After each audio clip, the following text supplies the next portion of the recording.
Hello, hello, hello. How are you guys doing this evening? I just stopped at the gas station to get my Coke Zero for the evening, not sponsored. And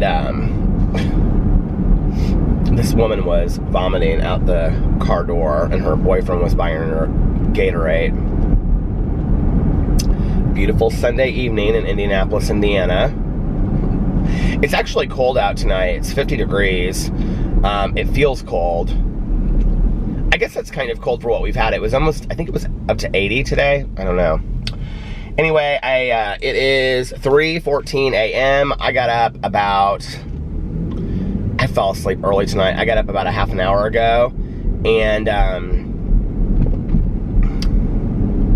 was trying to figure out my Peterisms video because I had started uploading it earlier this evening and it was taking like 2.5 hours to upload like a 10-minute video and I didn't understand why. So I stopped it and it was still stuck at like 37%. So I stopped it and I re-uploaded it and I sat there while it uploaded it and took like no time at all. So I'll have that I guess up for tomorrow. So it is what it is. But anyway, yeah, it's been a relaxing day today. We got up and Alex had this event that he had to go to, or that he didn't have to go to, that he got invited to. And it was like, he gets invited to a lot of this stuff. People were asking if it's because of his work. It's because of his Instagram, actually. Because he does a lot of like style stuff on his Instagram and he's constantly like tagging like outfits of the day and clothes and stuff like that. And so he always gets invited to these like kind of like influencer meetups, even though he doesn't really consider himself an influencer. But it's really cool. This is the second one that we've gone to in a month. The last one was this like race day thing. And so it was at this restaurant called Provision, which is a really nice restaurant. It's on top of this. It's in this building called Ironworks, and they have like, it's two different buildings. In one building they have like apartments, and then they have like Ruth Chris in there, and then they have like this Italian restaurant called Sangiovese that we love, and they have some really cool stores in there. They have, well, maybe it's in the other part that they have Yoke. They have a brunch place called Yoke, and then on the other side of the restaurant, or the other side of the building, they have, it's like iron and brick is what it looks like. So it's called Ironworks. And it's like all this like iron, it's really a cool building. And on the other side they have, it's close to where we live. They have a restaurant called Blue Sushi, which is fantastic. And you feel like you're kind of like in New York City at the sushi restaurant. It's like the atmosphere is really cool.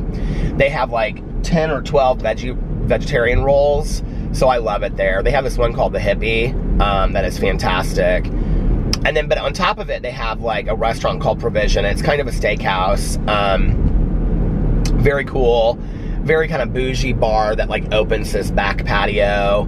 And so anyway, it was up there. It was up where like this patio that it like opens in the summer that they have like, you know, people go out there and drink and sit and stuff.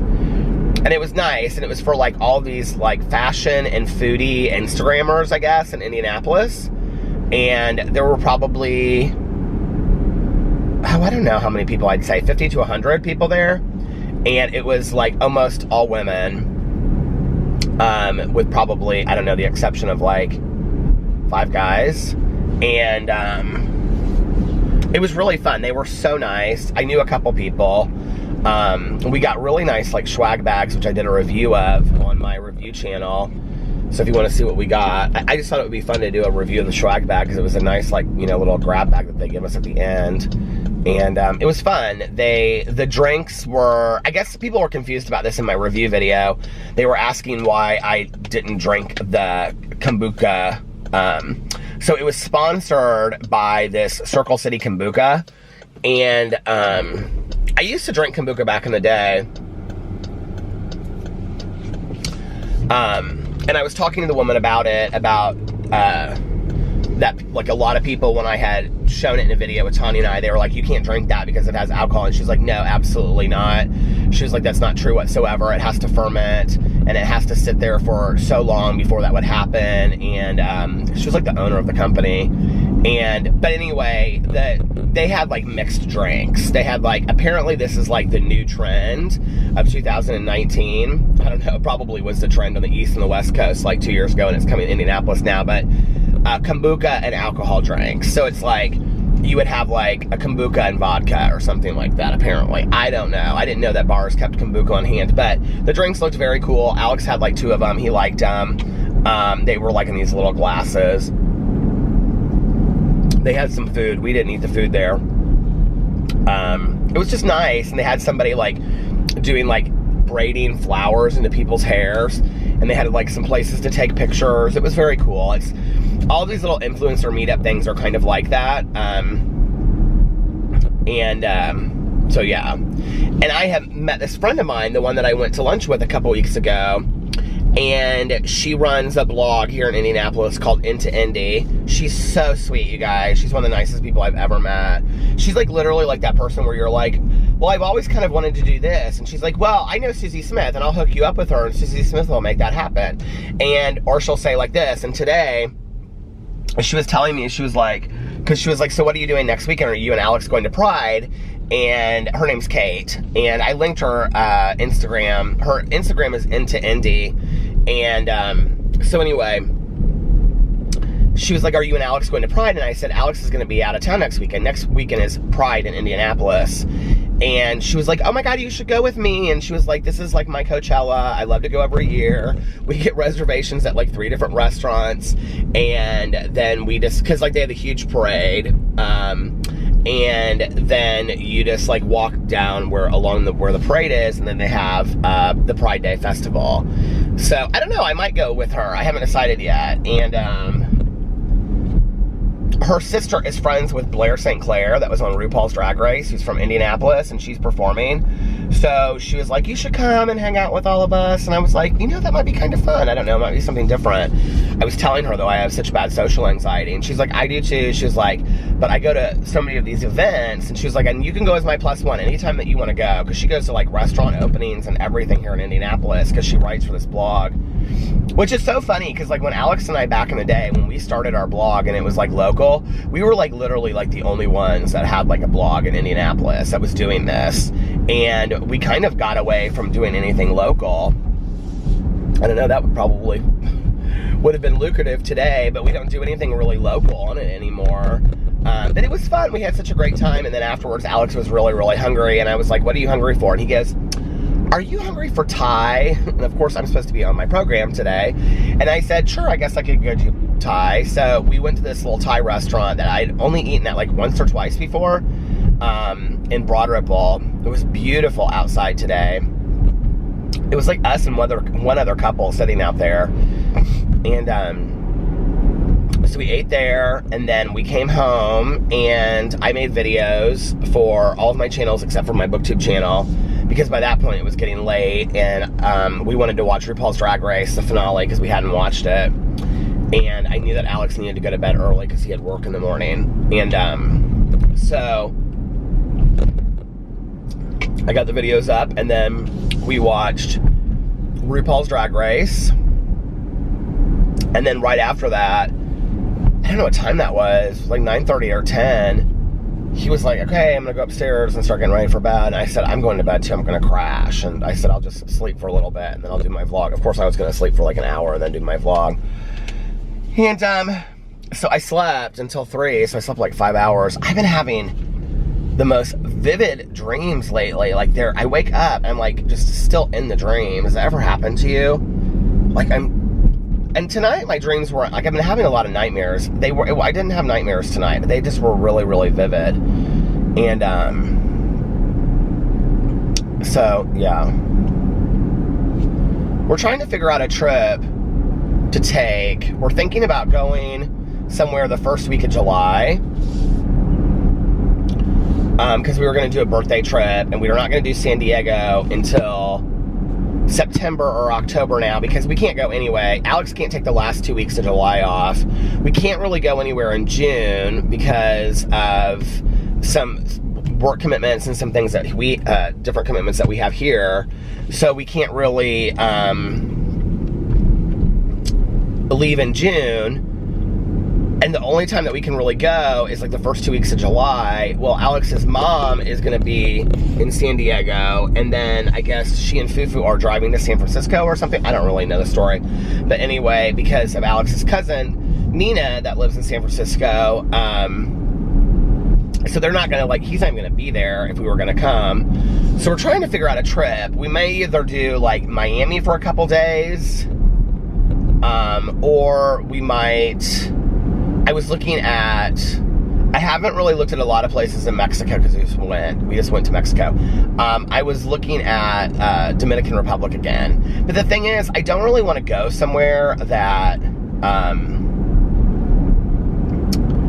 that the beach is horrible. I would love to go to Jamaica, but I've heard that it's not necessarily the most accepting place of gay couples. That's just what I've been told in the past. So if anybody knows that to be different, let me know. Does anybody have any suggestions? We're kind of looking for like a nicer all-inclusive that we can go somewhere. The thing is like Mexico and the Dominican Republic are pretty reasonable, but once you start looking at like other Caribbean, like if you look at Caribbean islands, like it starts getting super expensive. I mean, I would love to go to like St. Thomas, St. Croix, St. John, you know, or even like go down to Aruba. But like Aruba, you lose a day traveling there and back pretty much. And then it is, it's pretty expensive to stay down there. So I don't know. We could go to Miami for like 4 or 5 nights for the same price. Vegas is real expensive during that time. I was surprised I looked. Vegas is like, I don't know why going in August is so much cheaper because we already have our trip in August planned. But August is pretty cheap. But going to Las Vegas in July is super expensive for the dates that we want to go. So I don't know. We're trying to kind of look at some things and see where we might, but we need to plan it if we're going to plan it, because that's like in a month. We might not. We might just end up staying here, but I would kind of like to go somewhere and get away for a little bit. We usually take a birthday trip.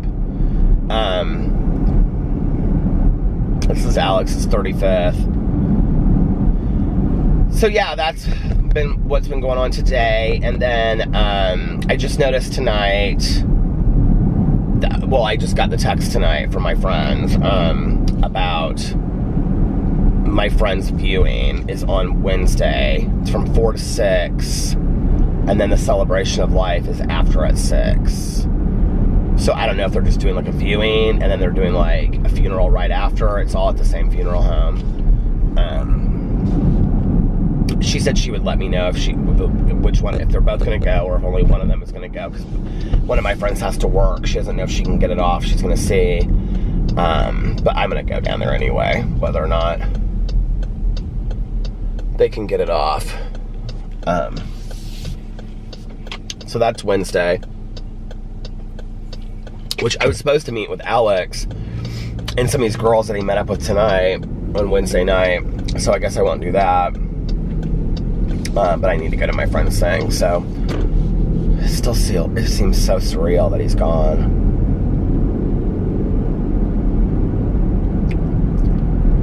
And then tomorrow I have training, and I have a sober thing I have to meet up with some people about. And then what else? I have training tomorrow, and I have, training on Wednesday. I'm going to have to cancel my training. Well, no, because my training is early on Wednesday. My training is early on Wednesday, so I can still go to that. And then, well, I don't, that's going to be tough. I'm going to have to cancel my training on Wednesday. Oh my gosh. Yeah, because I'm not going to get, that would put me home with like 15 minutes before I have to leave, and I'm going to need to take a shower and put on nice clothes to go to that, so that's not going to happen. I'm trying to finish this. I've been listening to this audiobook, Sean David Hutchinson, who's one of my favorite authors. It's his memoir of growing up, and it's called Brave Face. It's really good. I love his work. I wouldn't say it's like the greatest memoir I've ever read, but it's interesting. I relate a lot to it. But he really fights, like, internally, or he fought when he was growing up. I'm talking like high school years.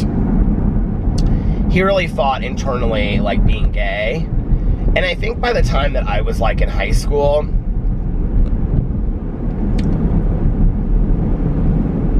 I mean, it's been so long, I don't know. By the time that I was in high school, I mean, I knew what it was. I knew what the feelings were. I had crushes on guys. One guy specifically that was basically what I modeled my book after that I wrote, the Before, Now, and After Then, Rusty. Rusty was like an actual person. His name was Rusty and everything. But I had, like, actual crushes, but I didn't know, like, how to put all of the feelings that I had together, like the physical feelings with the crushes, and I didn't know how to make sense of it in my head, number one. Number two is, I knew that, or I felt as if, this is how much the world has changed, right? I never could imagine, like, to even have a boyfriend. Well, first of all, so my mom had gay friends when I was, like, growing up, and they were very flamboyant. You know, they were always, like, khaki pants and button-down collared shirts, and they were, like, dancing with my mom and my aunt in the living room, drinking and stuff. Like, that's what I remember of them. And these two friends, Jim and Bill, that were, like, uncles, and they were over there all the time. And they were over at my aunt's house a lot, too. And so, like, I had, you know, and obviously in movies and things like that, I had seen gay characters. He talks a lot about that. He's a couple years behind me, like 5 years, I think. But he talks about, like, the movie Mannequin and the guy from Designing Women that was in Mannequin. And he talks about some other characters, and that they all displayed a certain type of, like, gay stereotype. Well, I mean, I had seen that in movies, right? But I couldn't really conceptualize the idea of having a boyfriend like I would have a girlfriend. Like, I could conceptualize having a girlfriend, and I actually did. My senior year, I had a girlfriend that I was kind of, like really into, who, afterwards, she ended up coming out, and she's been with her partner since her first year of college. They met, like, when they were freshmen at IU, and she was a year behind me. So for, like, 30 years they've been together. They've adopted a child and stuff. And I sometimes wonder, like, you know, if that's why we were brought together. We never really talked about, I mean, I don't remember ever talking about it. Never once. I liked her, she liked me. It was very innocent. Nothing ever happened, other than maybe, like, a front porch kiss kind of thing, and we dated for a while. I just was very innocent and kind of naive in high school, like, not with, like, the drugs and the alcohol and all that kind of stuff. Like, I was kind of a badass. But when it came to anything of, like, sexuality, like, I just was very innocent. I didn't think that way. And, so, for me to conceptualize having a boyfriend like I would have a girlfriend, I just pushed it out of my mind. Because, you know, for so long, I had been called these horrible names. My throat is itching like crazy from the allergies. For me to be, this is sliding, for me to be those names that everybody called me, I couldn't conceptualize that, number one. Number two, I couldn't imagine a world where I would live and, like, if you had asked me the word husband, I could that would never have crossed my mind back then. Never, never, never, never, never. I could never have imagined a world where I lived where I had a husband. Never. Like, I would have looked at you and said, you're crazy, if you had said that to me. I don't even honestly remember back then when I came out. I mean, we talked so much about, like, the last 10 years about marriage equality and things like that. Like, I don't even remember when that conversation started. I really don't. Like, I don't remember being out and like coming out, like when I was I came out when I was 18. So it'll be 29 years. 29? That can't be right.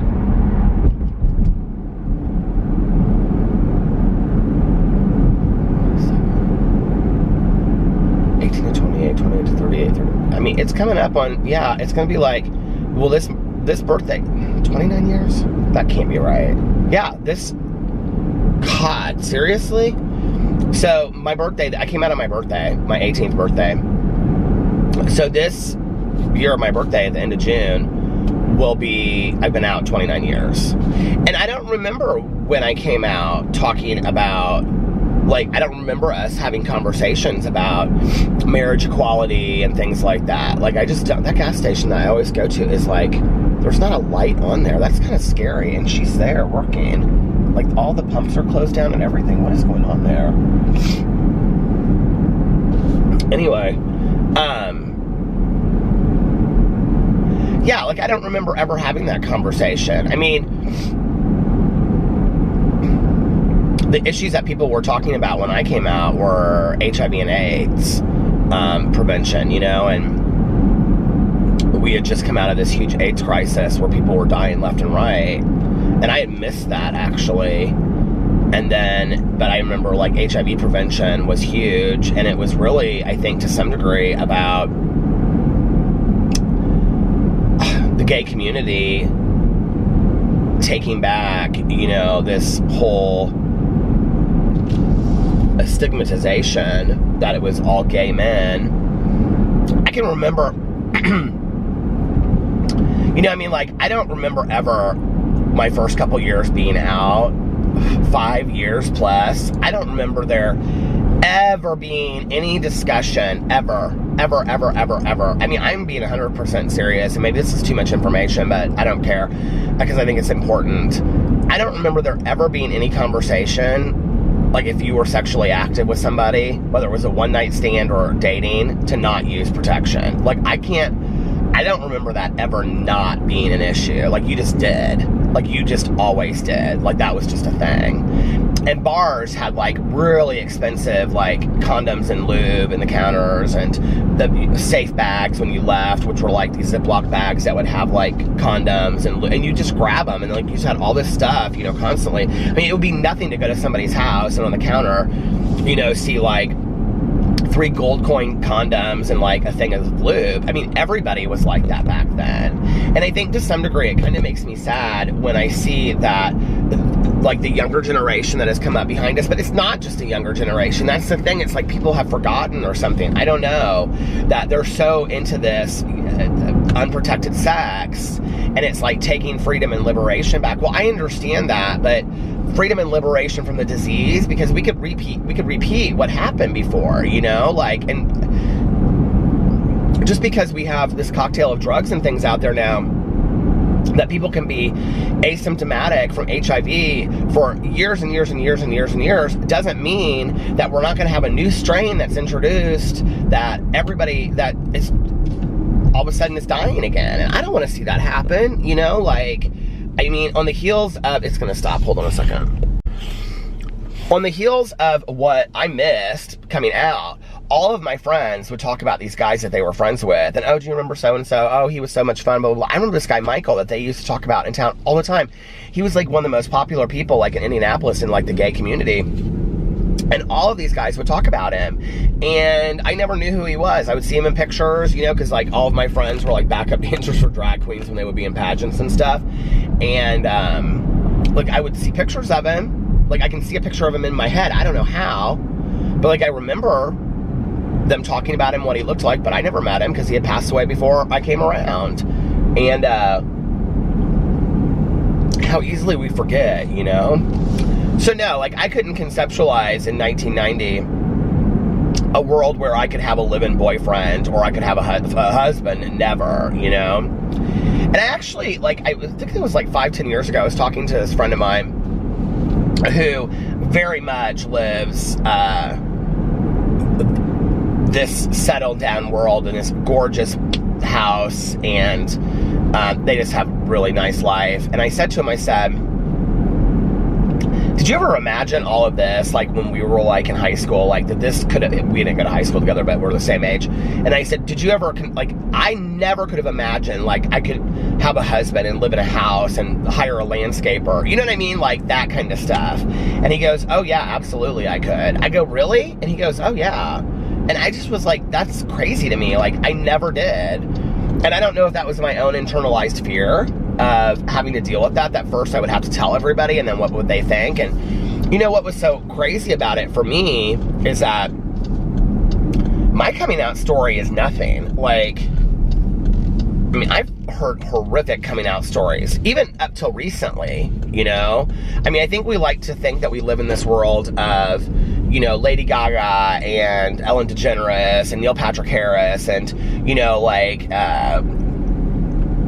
what's her name? Why can't I think of her name? Oh God, the trans activist that's on, Lorraine Cox, is that her name? That's on Orange is the New Black. I mean, you know, the movie or the show Pose, and Ryan Murphy himself, and Glee. I mean, we live in a world today, right, where the LGBTQIA+ community is just everywhere, pop culture wise. And I am a believer, and I know people don't like this when I say this, but I'm a believer that pop culture has really changed the majority of what's going on, because what it did is it brought into people's homes via television and movies the reality of what we lived every day. And so then they could see it, and it normalized it for people, right? And people forget that Ellen DeGeneres was really the first. I mean, one of the first that was like, I mean, she came out on national television. Like, that's a big deal, right? It was a huge deal back when I remember sitting there with my friends watching the show, it was called Ellen or something. I can't remember what it was called, but that sitcom, that horrible sitcom. And we're all sitting there watching and waiting for her to say it. And then she said it and we all went crazy. Like, I remember that. Like, I mean, we had like a viewing party for that. We all watched, you know, back in the day, Absolutely Fabulous and Queer as Folk. And we just wanted to see identification on television and in movies, you know. I can remember going to see Priscilla, Queen of the Desert with my friend, Jimmy. And, you know, we were like sitting there in the movie theater, and it just was like, there were all of these other like gay people around us, you know, and drag queens and everybody else. And it was just fantastic. And it was like this movie premiere. I don't even remember how we got tickets to it, but we went to like this movie premiere of it here in town, and it was fun. And it was like seeing people that we would see out at the bars, but we were in a movie theater, you know, and I think that that's all we really ever wanted was identification. And then once we got identification, I think then we realized, hey, we're human beings like everybody else. So we therefore deserve the rights that everybody else deserves. And I think it slowly started to change over time. But I don't remember a day back when I thought, like, well, it must have been 10 years ago at least, because Alex and I proposed to him 8 months in. Something like that. It was on his birthday, the first year that we were together. My ex and I, we used to talk about getting married. But I don't remember my boyfriend and I before that talking about getting married. Like, I don't ever remember that being a conversation that we ever had. Like, not because we didn't want to marry each other, but because I don't remember people having that conversation. And maybe they did. Now, I do remember, like, going out and people referring to their boyfriends as, like, their husbands or their wives, things like that. You know, like, girlfriends calling each other wives and things like that. But, like, you know, it being, like, where's my husband? That kind of thing. Like, not, like, actual husband. And then my friends that I'm going to go to the funeral with, they got married in 2001. Like, I was just talking to them about this the other night, because one of the first times I met them was, like, at their wedding preparation, because my ex was in their wedding. And so that was in 2001. But there weren't couples getting married really like then, gay couples back then that I'm aware of. I mean, few that you would hear of, you know, here and there. A lot of, like, older couples sometimes that you would hear about that were getting married, but not very often. I don't know, it's weird, you know, the transition of time. So this book is bringing up a lot of memories for me and a lot of questions. I guess that's where it started. go back to that. You guys are probably like, Peter, this went down a road that we did not care about. There's like new people that are watching the vlog and they're like, why does he just drive around at night? Okay, so here's how it really started, okay? So that people can hear the real story. I haven't talked about this on here for a while. So I wrote a book in 2014 called The Before, Now, and After Then. You can get it on Amazon. I think it may still be linked below. I don't know how much longer it's going to be on Amazon because I know that my boutique publisher that I was through, she's changing ownership. So basically, like, if I want to keep the book up on Amazon, I have to buy the book from her, and then I have to put it up on there. And to be really honest with you, I have no idea how to do that. So I'm not sure that I'm going to continue to do that. But yeah, so it's on Amazon. I actually need to reach out to her and find out how to do that. So anyway, let's see. What year was that? 2014. I was writing that book in April. And I started listening to a lot of audiobooks, like a lot of young adult audiobooks, because when I wrote the book, so the book that I wrote is actually based on a situation that happened with me. And when I started it, it had a different title. And so we decided to go with a different title. She suggested that I go with a different title because she thought that it would make my book, it was going to be called The Gay Boy Diaries, and that it was really about me in high school because that's one of the things that people would call me a lot, okay? So she thought that if I did that, that it would only draw like an LGBTQIA plus community. And so she was like, I think you should broaden it. Your story is important, things like that. Well, the story is really not me. It's really just one part. And the part was that I had this crush on this guy named Rusty. And this Rusty guy who I only ever met and had one encounter with, and the encounter was him offering me a piece of gum while we were both waiting for our moms to pick us up. And that was it. And, but I got kind of obsessed over him, and I wondered about him and stuff like that. And, so that's what it was based off of. And when I originally started it, it was because a friend of mine suggested, she had said, this was way before I actually starting it. She said, why don't you write a book about all of us back in the day? And like your story of coming out and like kind of hiding it from everybody. And she goes, I think that that would be interesting. And, basically the memoir that I'm reading now. And I said, oh, okay. And so then I started writing the book, and I started having ideas for it, and I was really struggling with a lot of grief issues then. I just was really, really struggling. I had gone back into meetings, and I was talking a lot about my mom's death, and I was just really having a hard time with it. And so one day Alex was like, why don't you use your writing as a cathartic process to like get out a lot of that? And so like while I was kind of putting the book together, I was like, okay, that's not a bad idea. And then I wanted to give Danny, the main character, a sibling. I didn't want him to be an only child. And so I made him a twin, an identical twin. And I made his twin brother die within like the first 3 pages of the book. A tragic car accident. And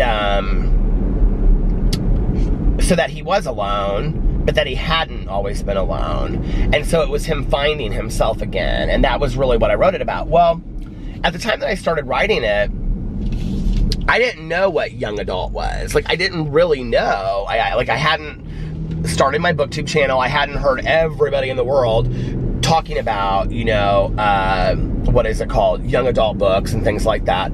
So so my publisher, she was like, I think you should start listening to some, you know, or read some young adult books. And so I did. And that's how, like, last night I was talking about Robin Schneider was, like, the first book that I read that was young adult. It was called The Beginning of Everything, which is a fantastic book. And then I read Aristotle and Dante Discover the Secrets of the Universe by Benjamin Alire Sainz. And I just read, like, all of the mainstays of that year and the year before that were, like, young adult books that were coming out. Mostly ones that were called, that are, the genre is contemporary young adult. Which means they're basically stories like about, like I read a lot, like I read Fangirl by Rainbow Rowell. They're not like fantasy. They're just like things that would happen to normal people.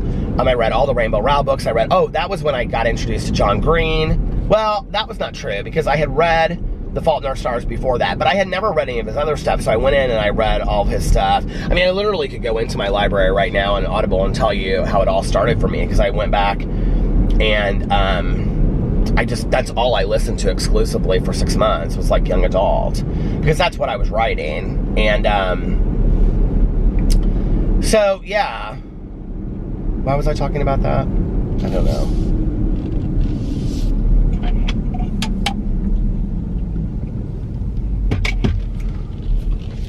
My story, my book, I don't know.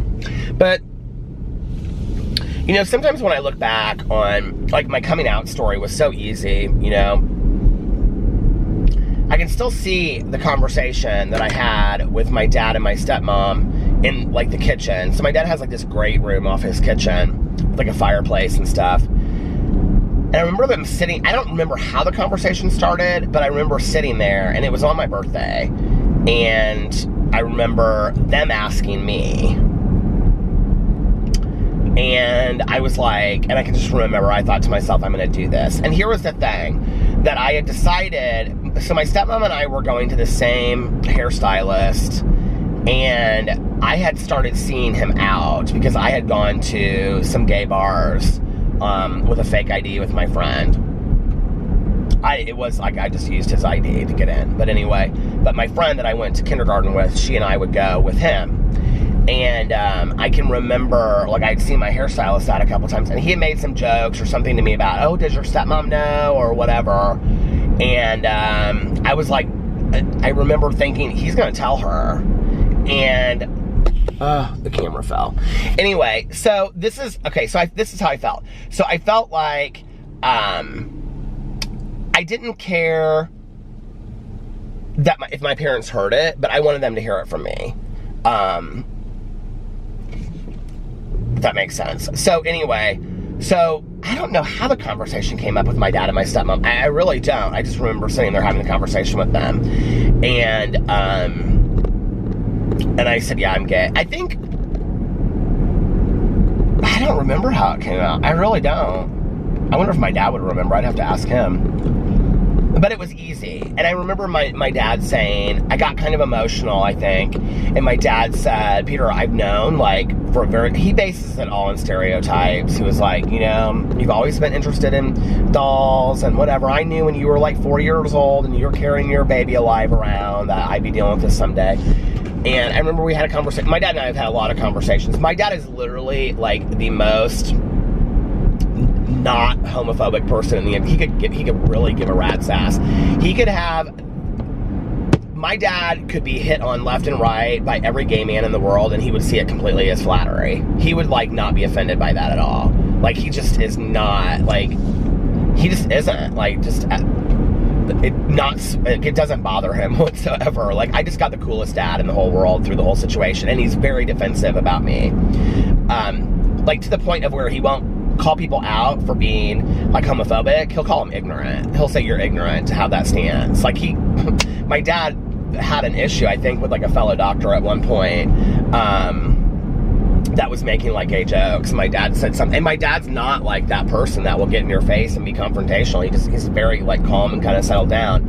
But he said to this guy, like, pulled him aside, and my dad's a very kind of, like, large, he's, like, tall, you know, and apparently he said to this guy, he's like, if you make another gay joke around me, it's going to be an issue because it's ignorant. My son is gay. I'm very proud of my son. What you're saying is ignorant, and it's based, you know, on all of these misunderstandings and whatever. But that being said, my dad, like, he knows, and he has met friends of mine that are butcher than he is, and he's still, like, in his head, it's like, oh, I always knew Peter was going to be gay because of this, you know, because Peter wanted to play house, or, like, that's just how he makes sense of it. I don't know why, you know, but so yeah, that was coming out to my dad. And then I came out to my mom, and I actually told her that I was bisexual. I was scared to tell my mom. I don't know why. I think I was afraid to let her down, and I thought I would be letting her down. And I told her I was bisexual, and she said, come on now, Peter. So that didn't last very long. We used to say back in the day, there was a saying that we used to have that was, buy now, gay later. because all of us would come out as bi. A lot of us would come out as bi first because it was easier. Like, for some reason, societally, it was easier for, I think, us, at least, to accept that, you know?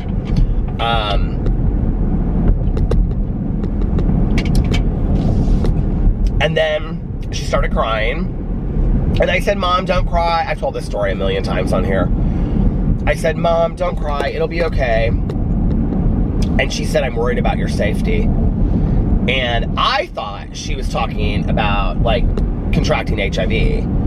And I said, Mom, I'll be safe, I promise. You have to understand, like, my parents and I have always had very open conversation. Not crude, there's a difference. Not crude conversation, very open conversations about sex, violence, politics, religion, things like that. Very open communication in our house. Any conversation is allowed as long as you're gonna have it appropriately.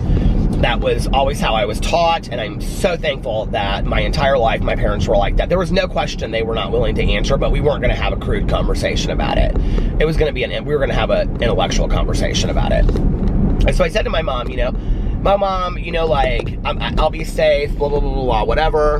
And she was like, oh, that's not what I'm worried about. She was like, if that happens, basically, if that happens, we'll cross that bridge when we come to it. We'll handle that. And she said, which, I mean, think about that. Like that statement alone, you know, that here, I've just come out to my mother, and she's saying, if you were to be HIV positive, we would accept that as well. Like, in 1990, okay? Like, we're talking about the quilt going around the world. We're talking about Ryan White having just recently passed away. I mean, it was so weird. I talked to somebody the other day about Ryan White, and they just looked at me. And this was somebody that was like late 30s. I can't remember who it was, but they just looked at me like I was crazy. And I looked at them, I go, Ryan White. And they're like, who is that? And I go, Ryan White, the hemophiliac that contracted HIV in Indianapolis, and he was friends with like Michael Jackson and Elton John and Princess Diana and all these people, and they all came for his funeral.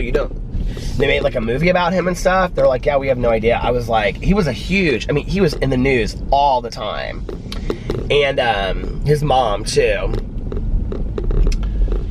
So, like, we have forgotten so many of Keith Haring, so many of the people that we lost, you know, to HIV. We've, like, forgotten these people. It's like a whole lost generation that we don't even, like, remember these people anymore, you know? And, it's just so sad. But anyway, so I said to her, well, Mom, I'll be safe, you know? You don't need to worry about that, I'll be safe. And sexually, and she was like, well, I'm not worried about that. Like, if that happens, we'll deal with that. She said, I'm worried about how society will treat you. She said, society is not kind to gay people. And she said, I want you to promise. She said something like, I want you to promise me, or I want you to always be safe, or something like that. Which I don't know why that statement stuck with me all the years, but I have to say this. I have had some pretty, and I'm not saying that maybe I should have. I mean, there have been times that I should have stood up for myself. That as an adult, especially in my 20s, that people bullied me at gas stations. And I'm not talking about the situation with the guy behind me at the gas station. I'm talking about, I've been at gas stations with friends of mine before, like, where people are, like, in your face, like, when I was in my 20s. And at fast food restaurants, at restaurants, whatever, like, where you're just called out and people are, I mean, really, really, really homophobic, and that I probably should have stood up for my friends, or stood up for myself. Now, my friends, they didn't have a problem standing up for themselves and getting lippy, but I always had that in the back of my head that my mother had said that to me, you know, please be safe, or something, that society is not kind to gay people. I was actually telling Alex this the other night. When we were driving back from Kentucky, that I had two friends of mine that were assaulted. One of them was so this was this guy that I dated before I got into treatment. It was his best friend that lived in my apartment complex. I'd kind of forgotten about this, actually, until I started talking about him. And which is weird, because he ended up dating my first boyfriend that I talk about, his brother, because his brother was gay too. So the screen just completely fell backwards. I'm not really sure why. The camera didn't necessarily fall over, but the screen did. So, okay. where was I? Anyway, so he dated my first boyfriend's brother, but that was later, so that's besides the fact. Anyway, it doesn't matter. But anyway, so he had been out at this bar in downtown Indianapolis called NYC. I think that this is where it happened, because this is like this bar that we used to all go to. It's on Mass Ave, or it was on Mass Ave. It's like a restaurant now. It might even be a Starbucks. I can't remember, depending on where it's at. Actually, I think it's a restaurant now. So anyway, I'm not sure. It doesn't matter. But we used to all go there a lot. We had a lot of fun. And so my friend is African American and really tall, huge guy. He's like my age. He's like a couple years older than me, actually. So he's probably 51, 52 now. But at the time, he was probably late 20s, mid to late 20s. And really big, tall guy. Looks like Eddie Murphy in the face. He's hilarious. And so these two guys, these two white guys were like kind of flirting with him and whatever. And they were like, can you give us a ride home? And he was like, well, I live on like the north side. And they were like, well, we live on the north side too. And they had like bought him some drinks and whatever. And they were being really friendly. And so he didn't really think much of it. And he was like, yeah, sure. He was like, where do you guys live? And they told him. And so he was like, yeah, I'll give you guys a ride home. And really trusting guy. So he gets in this car, and one of them sitting in the passenger seat, and the other guy's sitting in the back seat behind him. And they brought out a gun, and they started like hitting him in the back of the head with it. And they were asking him questions. They were using racist terms. And they were asking him if he was afraid to die and what he thought happened when he died and stuff like that. Anyway, they made him pull over on College, which is a street that like runs north-south. They made him pull over on and get out on the side of the road, and on the sidewalk, they were like kicking him and hitting him and calling him all kinds of derogatory racist terms, and they shot him in the head, and he lived.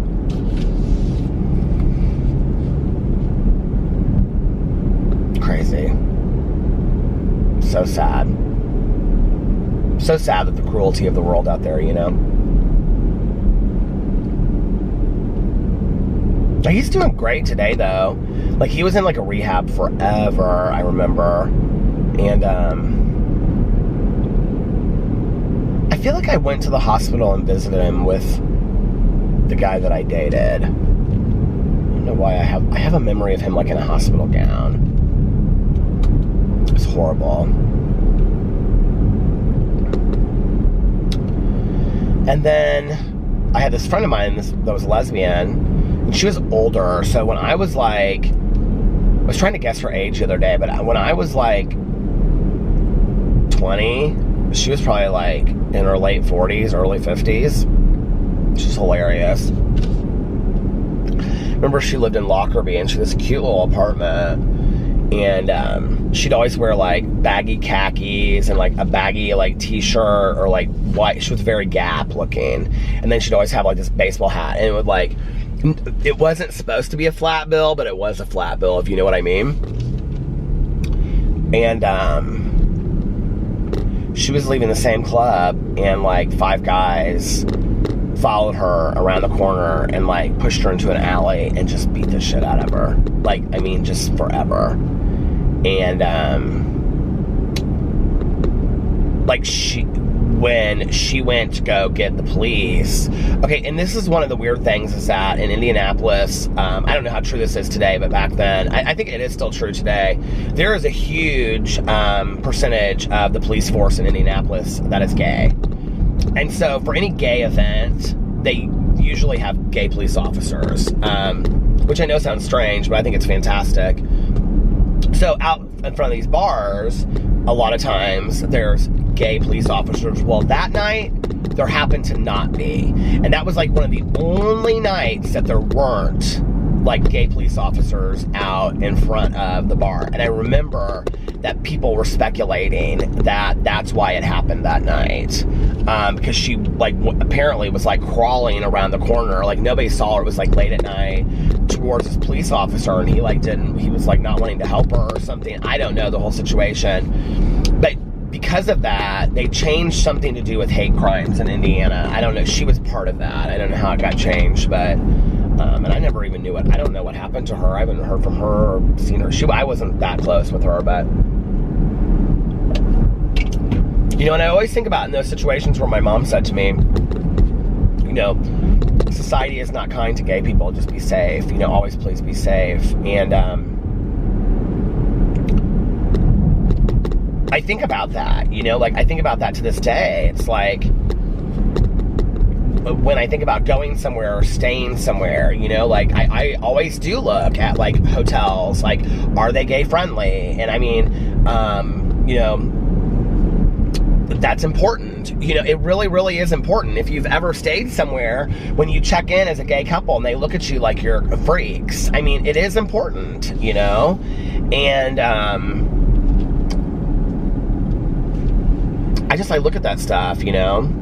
I've gone to restaurants before where I've like sat down and I've had not as much. I mean, and the thing is like Indianapolis is so metropolitan that you can't really go to a restaurant without, you know, seeing someone of the rainbow working there or owning it or whatever, you know what I mean? But I'm talking more like kind of out in the middle of nowhere. Like I've gone to some restaurants before where I've went in and sat down and I thought I'm not wanted here, you know, like, and I've left. And I felt that way at, we were at some hotel, I can't remember where it was. Alex doesn't really ever notice stuff like that, and he doesn't really care. And I was like, I'm not staying here. And he goes, why not? I said, I'm not staying here. I said, I'm not comfortable. I said, I don't feel safe here.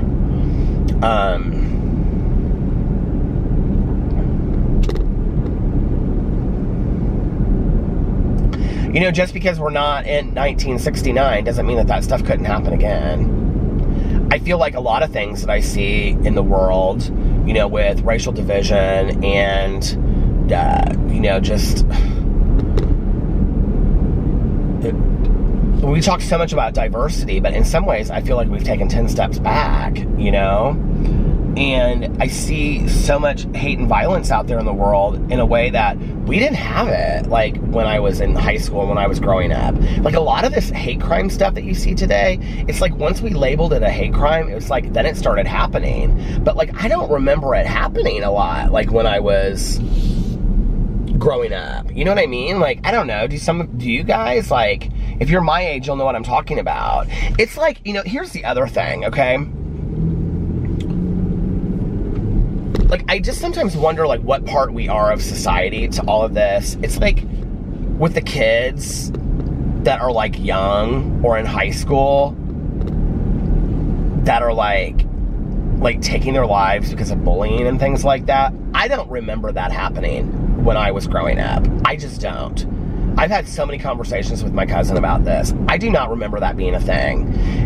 If that was, I didn't hear about it on the news. My mother was not coming to me and having conversations with me about that happening. I don't remember that happening. Do I remember people taking their lives? Yes.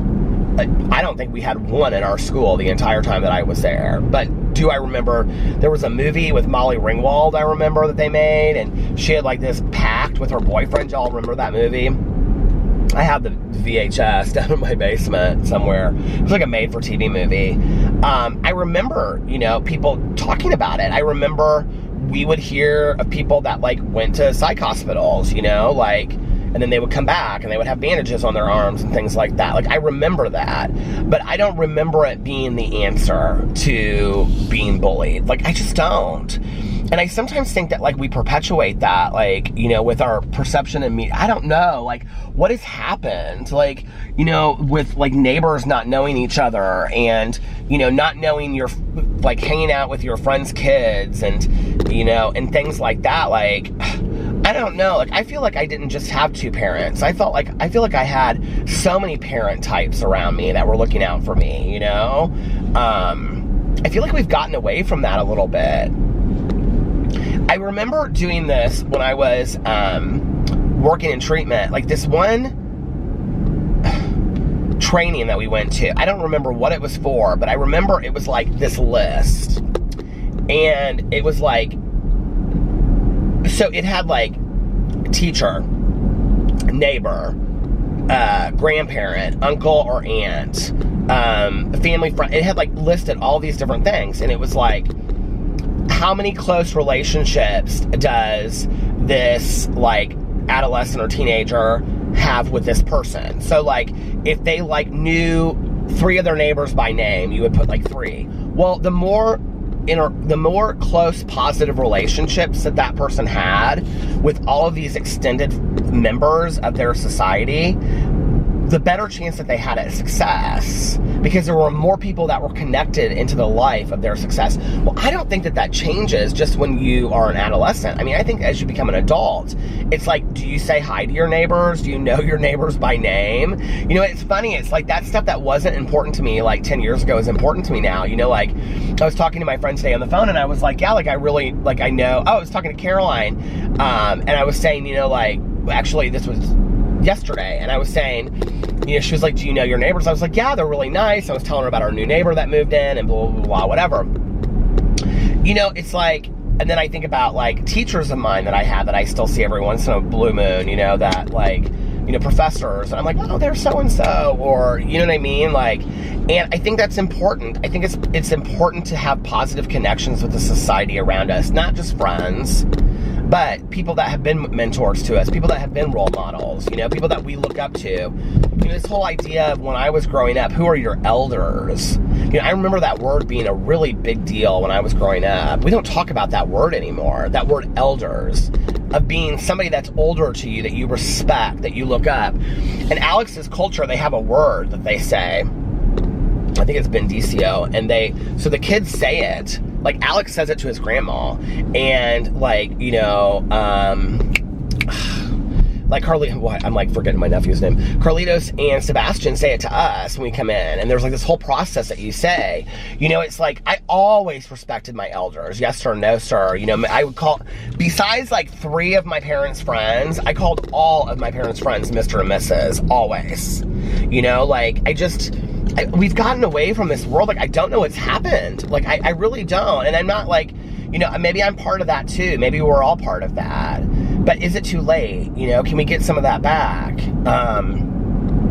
Of that kind of front porch mentality, you know, of To Kill a Mockingbird, when Scout's walking by missed bows, you know, and it's just like, I miss that, you know, or how Scout was towards, you know, Calpurnia, and how much respect she had for her, and Atticus, and the neighbors. I mean, that, like, I miss that, you know?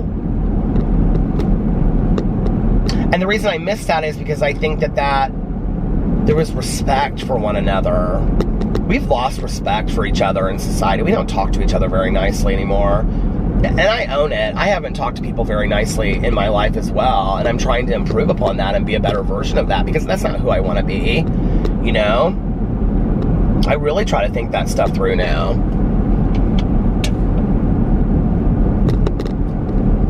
Anyway. How did you guys grow up? Were you similar to that, or, you know, do you feel like the world's changed? I feel like I'm probably saying the same things that my parents said to me when I was a kid, you know, like, oh, the world's changed so much. But I don't really remember my parents saying that a whole lot, other than, like, the price of things. I don't remember them saying a whole lot how much things had changed, like, as far as, like, respect and things like that. My dad is still somebody that's, like, so respectful. You know, when he sees somebody, he'll be like, Mr. or Mrs. so-and-so, and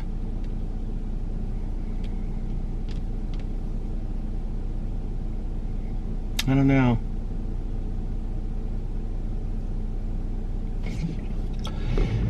It's like we live in this world where it's like, can you say the most outrageous, ruthless thing to get 400 likes on Twitter? You know what I mean? Like, I feel like we live in that society today. And I feel like we're teaching that to the younger generation because that's what they value, you know?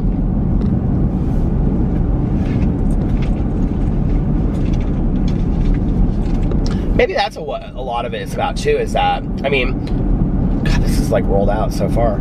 I mean, when I can definitely say that social media has had an impact on me.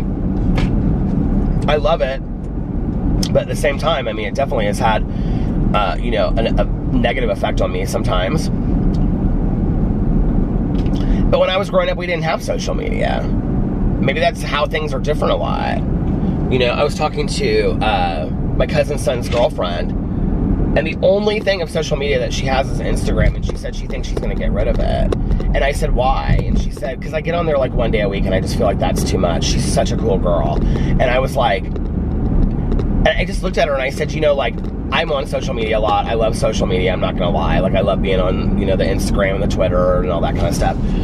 I said, but that is really admirable at your age, that you have absolutely no desire. She goes, no. She goes, I just feel like I'm validating myself in comparison to somebody else. And she goes, I don't need to do that, you know? And she's like, and then I find myself getting caught up and being these conversations that I really don't care about, you know? And I thought to myself, God, I do that all the time. I'm 46 years old, you know? I keep on borrowing 47. I should be enjoying the 46 while I'm still there. But, you know, I thought to myself, she's so right, you know? Like, just reading threads on Twitter, or, you know, going through pictures of people that you don't even know, you'll never meet in your entire life on Instagram. Why? Who'd care, you know? But I like it. It's fun. But I was like, you know, here she is, 17 years old, and she gets it. You know what I mean? Like, we could all take a little lesson out of that, I think. Anyway. Well, listen, I'm going to get off here now, and I am going to listen to a little bit of my audiobook before I go home and go to bed, because I have to get up for training tomorrow. So, welcome to the work week, unless your work week is Saturday through Thursday or something, or Sunday through Thursday. What would it be? Saturday through Wednesday? Sunday through Thursday? I don't know. Anyway, I hope you guys are having an amazing Monday, unless you have other plans. And if nobody else has told you this today, I love you. Pass it on. Say it to yourself in the mirror. Don't forget it. It's important. And I will see you guys tomorrow. Bye. Love ya.